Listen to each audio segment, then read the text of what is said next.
सर्वांना शुभ सकाळ।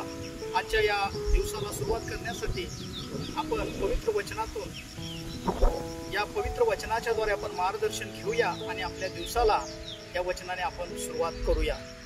प्रभू येशू ख्रिस्तामध्ये मी पुन्हा एक वेळी सर्वांचे मनापासून हार्दिक स्वागत करत आहे। या वेळेला आपण योहान शुभवर्तमान याचा 19वा अध्याय आणि 28वे वचन मी या ठिकाणी वाचत आहे। यानंतर आता सर्व पूर्ण झाले आहे हे जाणून येशूने शास्त्रलेख पूर्ण व्हावा म्हणून मला तहान लागले आहे असे म्हटले। या ठिकाणी आपण पाहतो प्रियो, येशू ख्रिस्ताच्या अंतिम क्षणामध्ये असताना, येशू ख्रिस्त वधस्तंभावर असताना अंतिम क्षणाच्या वेळी हे शब्द येशू ख्रिस्ताच्या मुखातून बाहेर पडलेले आहेत। येशू ख्रिस्ताला तहान लागलेले आहे। आपण पाहतो की ज्या येशूने इस्रायल लोकांना ज्या खडकातून पाणी दिलं, विशेष करून त्या येशूने शमरून स्त्रीला पाणी दिलं आणि नक्कीच या ठिकाणी येशू ख्रिस्ताला ताण लागलेले आहे। ही ताण नेमकी कोणती लागलेली आहे प्रियो? जर येशू ख्रिस्त इस्रायल लोकांना पाणी देतो, जर शमरून स्त्रीला पाणी देतो, तर त्याची ही ताण नक्कीच प्रियो वेगळी अशी आहे आणि ती ताण येशू ख्रिस्ताला लागलेली आहे।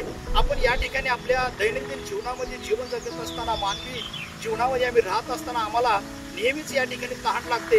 कोणाला संसारिक जीवनाची ताण लागलेली आहे, कोणाला व्यवसायाची ताण लागलेली आहे, लेकराबाळांचं चांगलं होण्याची ताण लागलेली आहे, परंतु येशू ख्रिस्ताला मात्र वेगळी ताण लागलेली आहे आणि ती म्हणजे तुमच्या आणि माझ्या तारणाची तहान येशू ख्रिस्ताला लागलेली आहे। तुम्हाला आणि मला सार्वकालिकतेचं जीवन मिळावं याची प्रभू येशू ख्रिस्ताला ताण लागलेली आहे आणि म्हणून या ठिकाणी प्रभू येशू ख्रिस्त म्हणत आहे की मला तहान लागलेली आहे। आणखी तो बोलत आहे की पूर्ण झाले। प्रियो, येशू ख्रिस्तावर जी पित्याने जबाबदारी टाकली होती ती जबाबदारी येशू ख्रिस्ताने या पृथ्वीवरती असताना मानवी स्वभावामध्ये पूर्ण केलेली पाहायला मिळत आहे। या ठिकाणी प्रभू येशू ख्रिस्त तुम्हा सर्वांचा दिवस आशीर्वादित करो। तुमच्या सर्व कुटुंबाला आणि लेकराबाळांना परमेश्वर आशीर्वाद देव। हे चॅनल तुम्ही सबस्क्राईब करा, शेअर करा आणि पुष्कळ लोक आज अंधकारात आहेत त्यांच्यापर्यंत हे पोहोचू दे म्हणून तुम्ही या चॅनलला लाईक करा। आमेन।